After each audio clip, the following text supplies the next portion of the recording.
Every sunrise is not just a new day, it's a doorway, and almost no one walks through it on purpose. Stay with this because in a few minutes you'll see why the first 5 to 15 minutes after you wake up may be the most spiritually powerful and the most wasted time of your entire day. Every sunrise is a quiet miracle. Before your first thought, before you even roll over and check who texted you at 2 a.m., something extraordinary is already happening.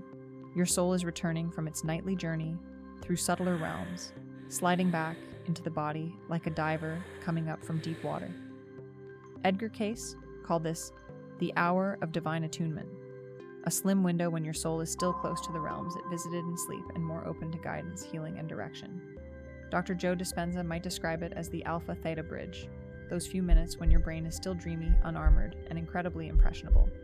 Dr. David Hawkins would say this is the moment when your field of consciousness can most easily calibrate upward, before the ego fully boots up and starts rerunning yesterday's story. Most people sleepwalk right past this opening. They grab the phone, rehearse their worries, and accidentally program another day of the same frequency.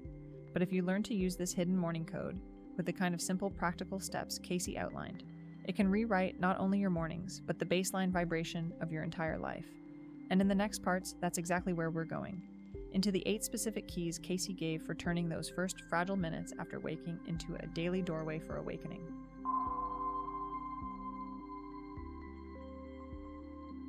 When you first wake, don't rush. Resist the reflex to grab your phone or immediately replay yesterday, whether it was arguments and drama or wins and joys.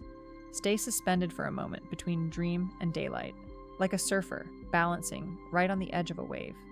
Cayce taught that in this threshold, the soul still carries impressions from the spiritual worlds. Move too fast and you scatter them like birds startled from a branch. So lie still, breathe slowly, ask, what feeling or message have I brought back with me? Don't analyze, just notice. You're not writing a report, you're catching a scent.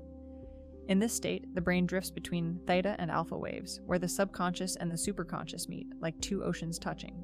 Your imagination is still fluid, your energy field still unified. This is the easiest moment to plant intention before the mind locks into habit and starts scrolling its usual playlist, good or bad.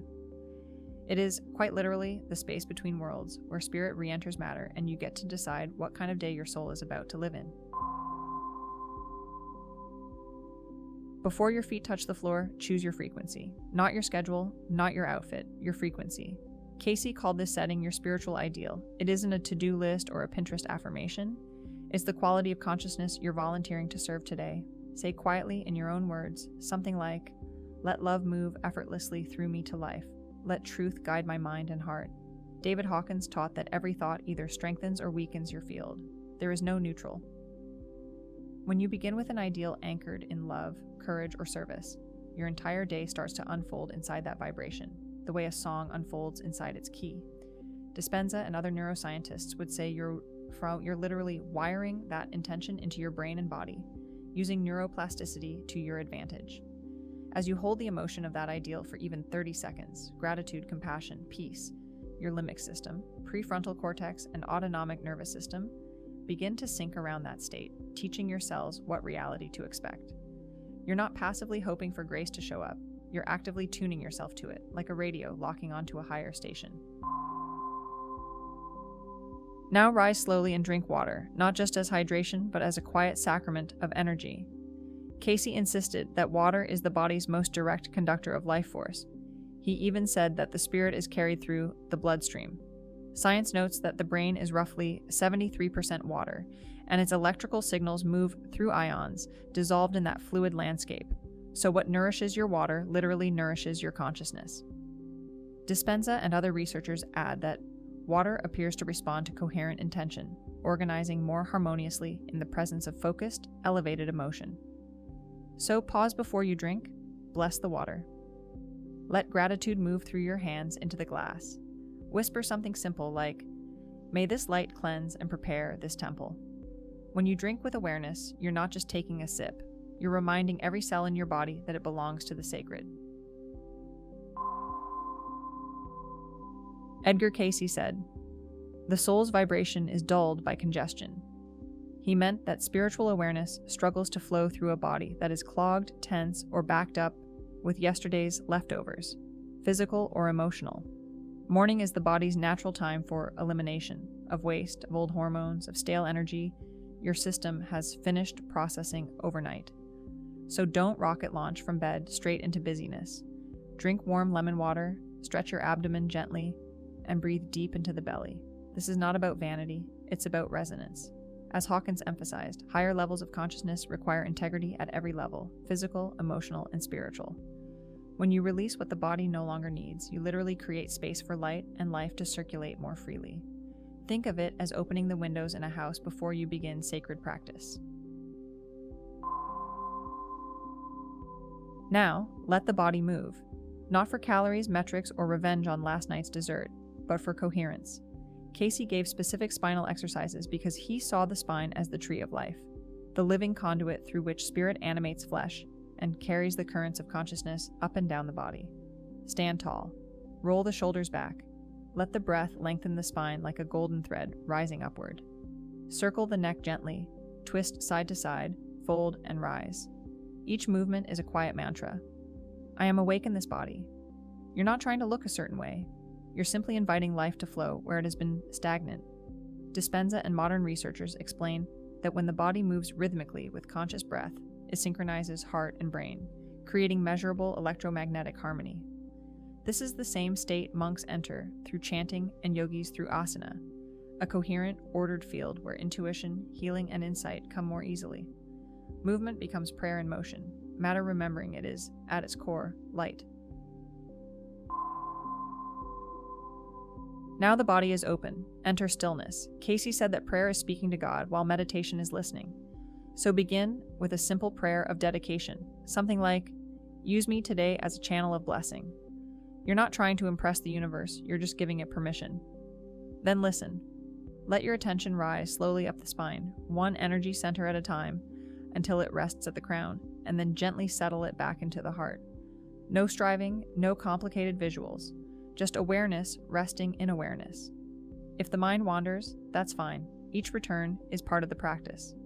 Modern science calls this kind of state heart-brain coherence. The electromagnetic field expands, the nervous system stabilizes, stress chemistry drops, and the thinking mind naturally quiets. Hawkins described this as the level where the personal will surrenders to the field of love, and choices begin to come from a deeper place than habit or fear. Even 10 minutes here can quietly rewrite the emotional tone and spiritual trajectory of your entire day. Edgar Cayce warned that the mind, upon waking, is as impressionable as soft clay. Whatever presses into it first will tend to shape the rest of the day. So before you open your phone, ask honestly, do I want the world to code my consciousness, or do I want to set it myself? One choice makes you reactive, the other makes you creative. Dispenza points out that the first dopamine surge of the morning helps lock in your behavioral patterns for hours. If that hit comes from outrage, bad news, or comparison, you've lost coherence before breakfast. Instead, feed your mind something luminous. Read a line from a sacred text, listen to gentle music, or simply step outside and feel the air on your skin. Attention is your original creative power. Guard it like a treasure, especially in these first fragile minutes when your whole day is listening. Finally, nourish the temple.